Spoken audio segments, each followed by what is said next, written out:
Okay, Shalom Aleichem Rabotai. We are continuing our series of Derech HaPsak, and particularly with Chachmei Morocco.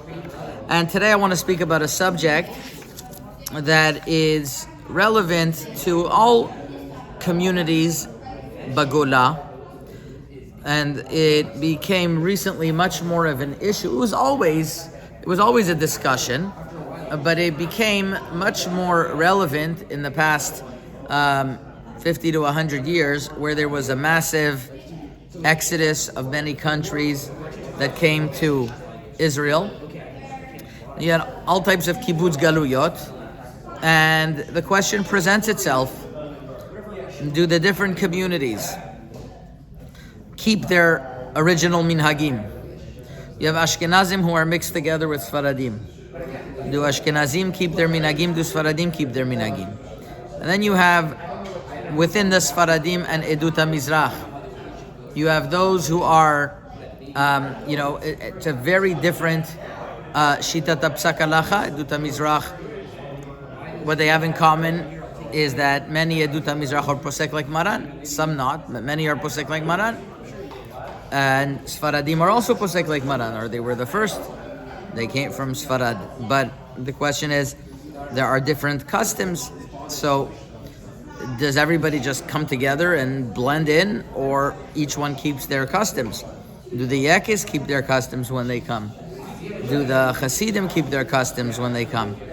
All of this is a question about a kehillah who comes. Right now, in New York, you'll have, or in Great Neck, if you have mostly, we'll call it Persian Jews, but you'll have, let's say, a minyan, a community of Moroccans.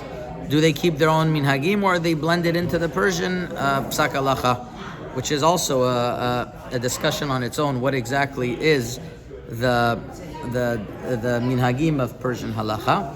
I will take this opportunity to present. Did I tell you last week to present to you the new sefer that came out of Machon Magen Avot, which is my publishing house, which is the Piskei Chacham David Sasson Rabban from the city of Hamadan in Iran. Although Machon Magen Avot is mostly focused on publishing Moroccan Chachamim, however, this was a special opportunity since I do live in a community where there are many, many Persians, and there hasn't been to date one published Piskei Dinim halacha from a Persian Chacham. So I came across V'ashgacha to me a manuscript of one of the Dayanim in Hamadan in a few generations ago, not that long ago, and as well I included a whole kuntras on the minhagim of Paras, which some of them are very similar to our minhagim. I'm a big believer that originally all the minhagim of Klal Yisrael were more or less the same, and just the sticklers and the stubborn ones, like the Moroccans and the Yekis, still, till today they have those minhagim. But if you go far back, most people have the same minhagim. So either way, there's minhagim Paras, and it's a fascinating sefer. It's going to come soon on the market in America. This is how it looks. Actually, this is a sefer that the yeshiva donated to. I have we have pages in the back over here from you guys. Ask Asher. Asher took care of that. I'm sure some of you over here had what to do with it. Okay, so B'ezrat Hashem, maybe I'll give a shir on it in a separate time. We'll learn a little bit about maybe we'll call the Persian Bachrim, and we'll be mishatev them as well. That would be beautiful. It's important that everybody feels connected to their chachamim and to their past. I'm a big, as I told you, I'm a big believer in that. Give me one moment.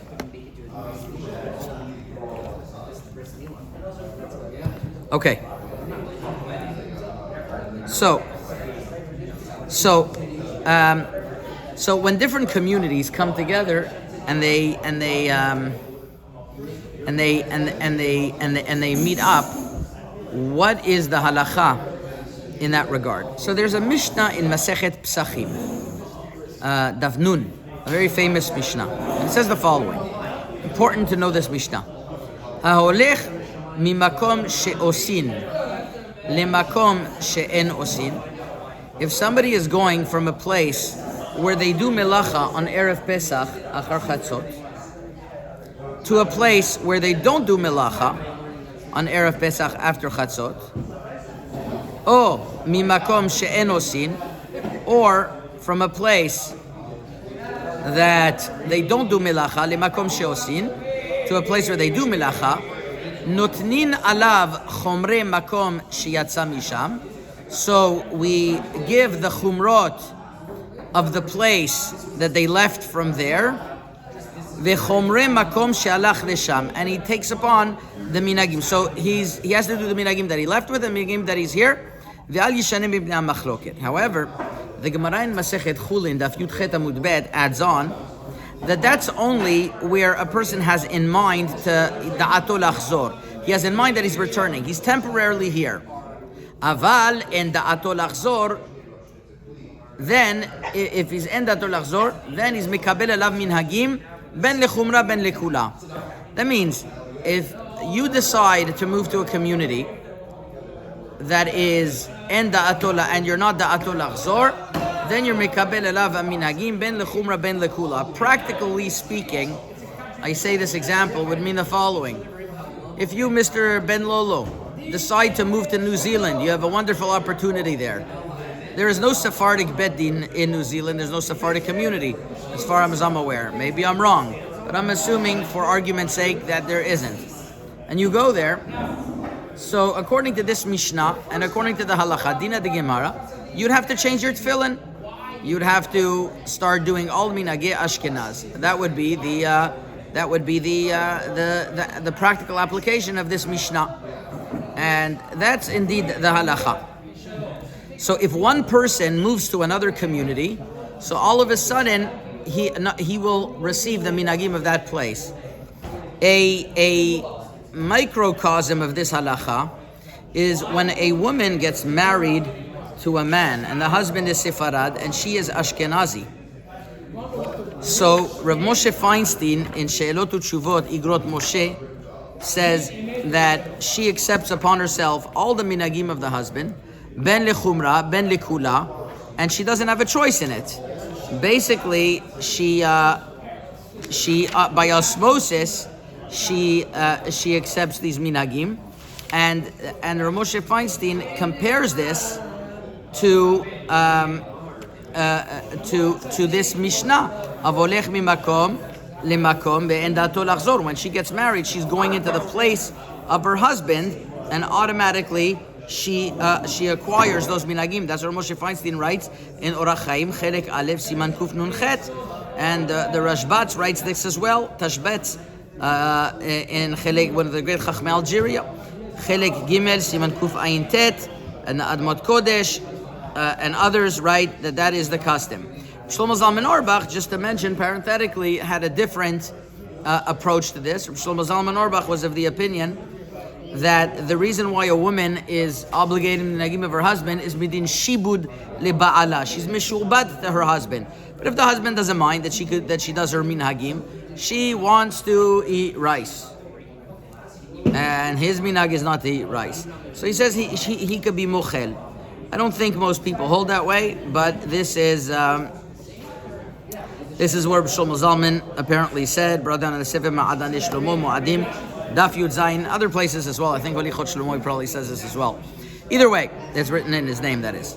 Either way, that is a small application of this halacha. I actually had this come up recently because I had a machloket with someone in regards to, if let's say you have a Sfaradi that moves to Israel, and he's totally, how do I say it in a nice way? He's being persecuted by the community that he's in because he's Sephardic. Can't get his kids into school. He can't do this. He can't do that. So he says, why should I do this? Let me just change and become Ashkenazi. Is he allowed to become Ashkenazi? Serious questions. According to the Masorah of the Ashkenazim, the way they write tefillin, there's a machloket in how to write tefillin, and if they're posek like the Taz, then it could be Sfaradim can't make a bracha on Ashkenazi tefillin. You want to say, I want to become Ashkenazi fully. I want to say Hodu after Baruch She'amar. I want to be lenient on certain things that Sfaradim are machmir, like in Bishul on Shabbat. I want to be machmir even it's not yet soleded, but I want to put back on the plata. Things that mamash of chashash isur deoraita, he wants to be lenient like Ashkenazim. Is he allowed? So, Pashtut is not allowed because there's certain minhagim that are passed on that from communities that Siman Rish Yudalid in Hilchot Nidarim, that a community passes on their Kabbalah, and the Kabbalah of Maran passes on to the children, the Dore Dorot. But the Khatam Sofer in Hashmatot Chelek Vav, don't know if I could find it for you over here. Chelek Vav, Hashmatot Siman Aleph, Kuf Petet, Chelek Aleph Siman Tet Vav Tet Zayin. He says that if you want to move from a kehillah one to another, you're allowed to move on. You're allowed, and a yachid. In other words, a person in a Sephardic community says, I don't want to keep Sephardic minhagim, mamash asur al pi adin. Or Ashkenazi says, don't want to keep Ashkenaz minhagim, mamash asur al pi adin. But a Sephardi but a person who says, you know what, I'm converting, I want to leave but he has to totally absorb himself into that kehillah. Whatever a kehillah means, which we'll discuss. That could be, because it's one person going from one yachid to another. He needs a special heter. I know I have a friend who wanted to, he didn't have anything to do with the Sfaradim in Israel. He wanted to be, he was Shayach more to Ashkenazim. Rebbe Yashiv didn't want to be Matirim totally. There was certain other calculations that are not relevant over here, why he let him. But it's not a simple thing. But there is a Khatam Sofer that people base themselves on in order to do it in certain extenuous circumstances. Now, getting back to a regular minhag, so somebody comes from Moroccan descent and he moves to Eretz Yisrael. So the question is that called a community? Is there a community in Eretz Yisrael that he has to be midbaltel to? So let's talk about that specific example about a Moroccan or a Tunisian or an Algerian or somebody. Okay, we'll stop over there. We'll go over there. Somebody from the Maghreb, and he moves to Eretz Yisrael. His minhag is to make a bracha on halal.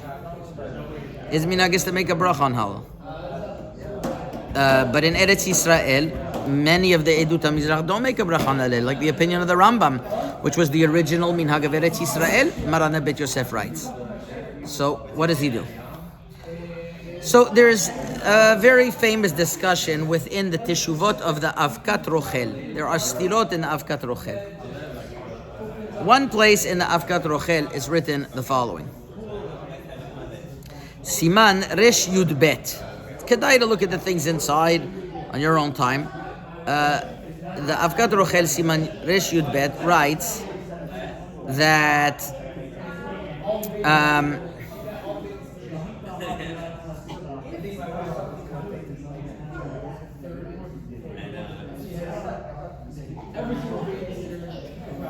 that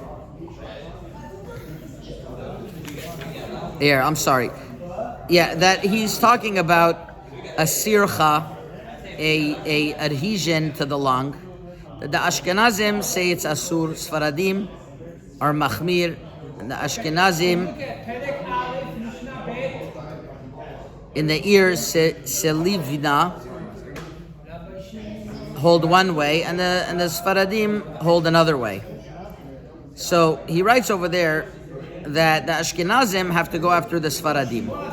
And even if more Ashkenazim came on the Sfaradim, they are batel to the Sfaradim.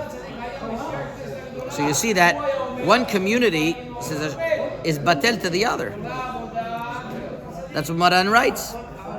Problem is in Siman Lamed Bet, Maran talks about the kehillot that follow the Rambam, whether it's lekula or lechumra, generation after generation. And Maran writes like this, that every kahal v'kahal ke'ir bifnei atzmo. And one kehillah can't force the other kehillah to follow them. What happened? Beforehand you just said one kehillah is batel to the other. Every kehillah has the right to do what they want. So the obvious chiluk is like this. A kehillah is not batel to another kehillah. But in Resh Yud Bet, It doesn't seem to be that the Ashkenazim were organized in a way that they had a kehillah to be on their own. It's just they are from a different descent, but there was no kehillah of organized in this place, Silivna, and therefore they were batel. This is the way many Acharonim understand this chiluk. The Marshdam in Yoredei Siman Mem writes from Rabbi Yaakov ben Chabib regarding the Grushe Italia that were sitting in his place, and all the Yoshve Romania, whoever that is. אחינו אנשי גלותנו לא היו מכשירים בדיקת הנפיחה, גם אנחנו נחזיק במנהגם הטוב. Just like it says, נותנים עליו חומרי המקום שהלך לשם. And he says, מצאתי בבואי הנה חכמים ספרדים חסידים עד שמעשה בפרט אבי רואים רבי שמואל פרנקו and Rav Don ben Ban Benisht and other חכמים were noheg their way, and he says, "Lama li le'achnis Roshi benarim." He says, different communities were noheg different things, and I'm not going to get involved and say who's right. Each kehillah has their minhag. You see from what he's saying that each kehillah has the right to what they're doing. The Pri Chadash in Siman Tzadiva, very long Pri Chadash. Remember that Pri Chadash spoke about last time? It's in the same Siman in Hilchot Pesach Tav Tzadivav. He writes that a kehillah is noheg bifnei atzma, its own minhagim. The question is, what's considered a kehillah bifnei atzma? That's going to be the golden question over here. One moment.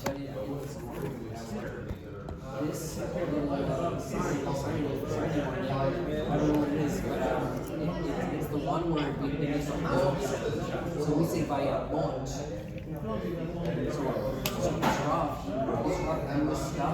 Top to bottom, no mistakes. So what's going to be considered? What's going to be considered a kehillah? That's going to be the big question. So the biur halacha in Hilchot Pesach Siman Tav Tzadichet in Dibur HaMatchil Chomrei HaMakom brings in the name of the Pri Chadash. He calls it B'Shem Acharonim, and he writes like this: Kehillah shenichreva, a kehillah that got destroyed, v'nityashva al yedei anashim achrim, and other people came and were miyased this kehillah. נוהגים היו להקל באיזה דבר מקומות שבאו, אין מחויבים גם אתה להחמיר, והבאים אחרים נגררים אחריה. He says, and now they are noeg, they don't have to be mechayev to go like what the previous kehillah, they're a new kehillah now. But then he says, אם לא שהקהילה חדשה מנהג בפני עצמה ואינה מתערבת עם קהילה ישנה. This is as long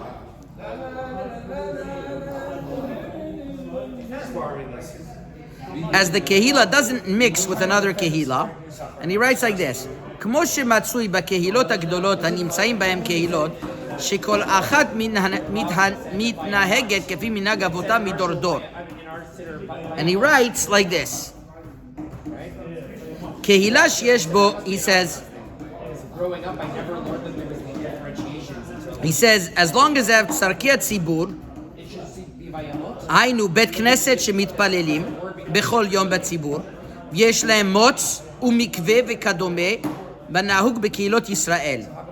דאילה וכי גם היא בעצמה נטפלת לעיירות הסמוכות לנהוג. So the Biur Halacha says, what's the definition of a kehillah that is not mitbatel? It has to be a kehillah that has a shul, it has a rav, a moreh tzedek, it has a mikveh. I noticed the Rav knew everything top to bottom. No, All of those things define it as its own kehillah. because he knew his Otherwise, it's just going to be nitpal to any other kehillah. vayamot.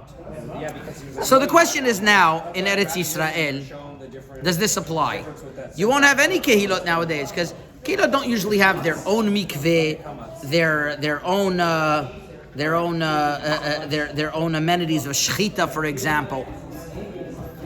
The pashtut pshat in the Biur Halacha is that this is more of a siman and not a siba. That you have to have all of these different things that are noheg, like a motz and a mikveh, that's a siman that it's its own kehillah. But nowadays, let's say you have a mikveh that's paid by taxes for the whole neighborhood. Sfaradim, Gruzinim, Ashkenazim, Teimanim, everyone together use the mikveh. That doesn't take away from the fact that you have a kehillah bifnei atzma.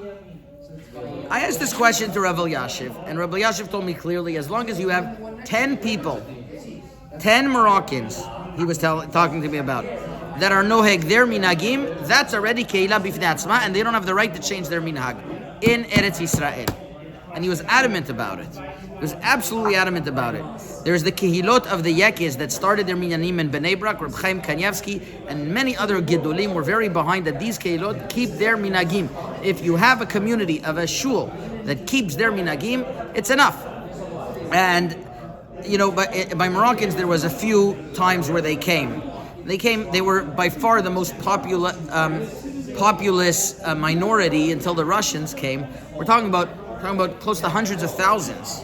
And to say that a kehillah like that would be mitbatel is a very difficult thing. See, the argument, Rav Ovadia Yosef writes in a few places in Yabia Omer, and this is the famous opinion and the famous machloket, that Rav Ovadia Yosef understood that the Moroccans in Eretz Yisrael don't have to keep all of their minhagim. And in truth, he was consistent that according to halacha, Ashkenazim also shouldn't have to, because the Sfaradim were here first. But he didn't publicly go too much out by the Ashkenazim, but by the Moroccans, he definitely did. And he said many times that they have to be mitbatel to Eretz Yisrael, to Atra de Maran.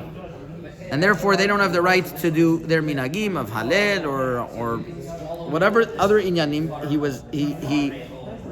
he mentioned this. He writes this in Yabia Omer, in Yechavedat, Chelek Yesim and Amed Gimel, Yabia Omer Chelek Ted, Daf Resh Chavchet, many other places, and he writes that this is what the nahuk should be. And I have two questions on this that I've never gotten any satisfactory answer. Number one is, what exactly does he mean that the Bnei Morocco should be mitbatel atra de Maran? Those of us who have been following the shiurim from the beginning are well aware that the Moroccans were the biggest proponents of Maran.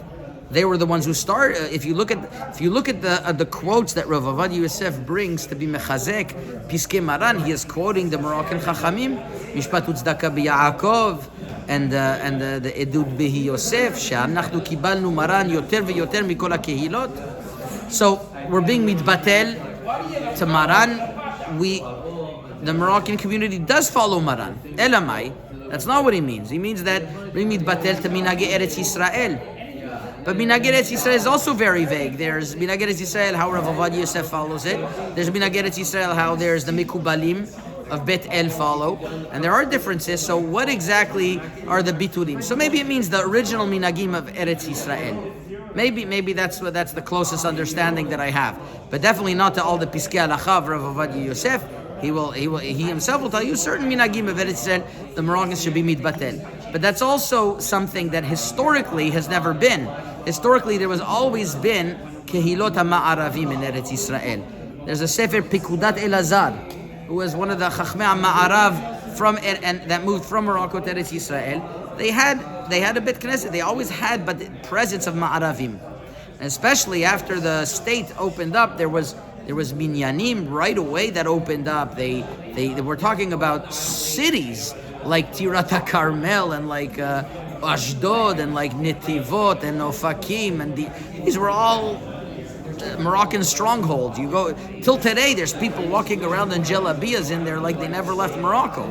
So definitely they can. Now the fact that they didn't have their own mikveh, which some of them they did maybe, but that doesn't matter.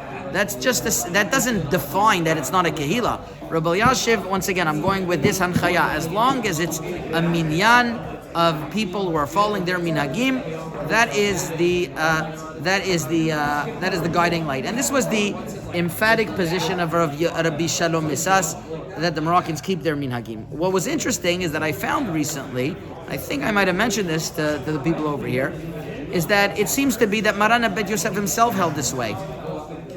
Because in She'elot Utshuvot Bet Yosef, in regarding Hilchot Ketubot, he has a machloket between him and the Mabit in regards to certain halachot that they had in Ketubot. And Maran Bet Yosef writes, the Mabit says, here in Tzfat, we do like with the minhagim of Eretz Yisrael, and Maran Bet Yosef says, miyom bo'ilis misfarad, from the day that I left Sfarad and I came over here, lo shiniti minhagi, I never changed from any minhagim that I did in Sfarad. Maran himself is like, I came from Sfarad, I keep my minhagim Sfarad. This is why we mentioned, I'm pretty sure we did mention this in this forum, that it could very well be, there's no ra'aya, but it could very well be that Maran, who writes that in Bet Yosef, from the Magid Mishneh and the Ran, that the minhag of Sfarad was to make a brachan halel on Rosh Chodesh, it could be that he himself was Sfarad who did this. He might have continued it in Eretz Yisrael. That he writes in Shulchan Aruch is he writes minhag Eretz Yisrael. The ones who originally Eretz Yisrael don't follow that, but minhag Sfarad definitely does. But that's an assumption, and that it could be it's true, it could be not. But somebody who's coming from Eretz Yisrael and he has a community from Chutz La'aretz, and he has a community, why should he be mitbatel? Nowadays, there are minyanim opening up almost by the day of Moroccan minyanim that are opening up, that are keeping all of their minagim. And they're not moving from any of their minagim. Ben Miyamin and Ben Shmolam. In my days, on Hakablan Street and Agassi Street, which was where Rav Ovadia Yosef lived, I remember we had 3 or 4 places that were making a bracha on Halal, on Rosh Chodesh in Eretz Yisrael. So that's Eretz Yisrael. How about Chutz La'aretz? Different places in Chutz La'aretz. I remember, there's a very big question. This is actually a Los Angeles question. How to write the Gitin in Los Angeles for Sfaradim. Rav Moshe Feinstein apparently was posek for Ashkenazim that there's no Sephardic community in Los Angeles, and since there's no Sephardic community in Los Angeles, the Gitin should be written like Ashkenazim, which is huge differences. There was a Talmid Chacham recently in Lakewood. They gave a shiur on this, and he was asking that on the contrary, in America, the Sfaradim were the first ones that were here. If you take a look at all the original settlers from the time of George Washington and on, it was Sfaradim. It was Sfaradim that were here from Portugal, from Spanish and Portuguese. So the old Jews were all originally Sfaradim. So all the Ashkenazim should be mitbatel to the Sfaradim over here. He turned the tables around. The truth is that I don't know how to look at America. I don't think America is one big place, and like it's or Sfaradi or Ashkenazi, and according to Rav Ovadia Yosef's opinion, at least. I think even according to those who say that there is bitulim going on, according to what we're saying, every community, if they have their minyan and they're coming with their own minagim, they keep their minagim. But for example, in America, to say that all America, just because the land is connected and it happens to be under one flag, it's not I don't think that's a mechayev. I think what's mechayev is the yishuv, what's called a ir, according to the tchum of Eruvin, what's called a yishuv, like the city of New York, the city of Los Angeles, the city of Montreal, of Toronto. You look at a city, you look at a parvar, and that's how you're done. And in a Chanami, if you're going to have a city that's kulos faradim and there's only a few Ashkenazim, or most of the time where it's the other way around, you got yourself a problem. If a guy's going to live in Idaho and there's one Ashkenazi shul and he's the only Sephardi there, Sarechiyun, if he could do minhagis farad, Sarechiyun. I really don't know. I really don't know what would be the halacha. You'd have to ask a question. I don't know what the halacha would be in such a case. A person moving to Postville, Iowa, or to any small city that doesn't have any Sephardic synagogue whatsoever, he'd be mitbatel. He would be mitbatel. Now, if let's say a Moroccan is moving to a Sephardic place, for example, a Moroccan moves to Seattle. Seattle has a synagogue, Turkish minhagim. So I don't know what is going to be the ramifications if he's going to have let's say certain minhagim that are different likula than the Turks, then it could be that he would be mechayev. I'm not sure about that. He's not Moroccan. I'm not sure about that. I'm not sure about that. We'll say. So that I'm not sure about. That would be a little bit of a tzarich iyun. That would be a little bit of a tzarich iyun. I'm not sure. So I think we covered this point more or less. I mean, this comes to the basic thing. Does a Sfaradi have to follow Maran when he's in Eretz Yisrael? I don't know what that means. if the Sfaradim were Mekabel Maran, fine. Every Sephardi community, they held the Maran, and there's exceptions. So the Moroccan exceptions are no different than any other Edut HaMizrach's exceptions. As I mentioned to you another time, in the Moroccans we had 15 places where Edut HaMizrach don't do like Maran, and we do like Maran. So these are very dynamic issues, and these are issues that have been spoken about for a while. And I think that we have enough material to Chomer LaMachshava to think about. Okay? Chazaku Baruch.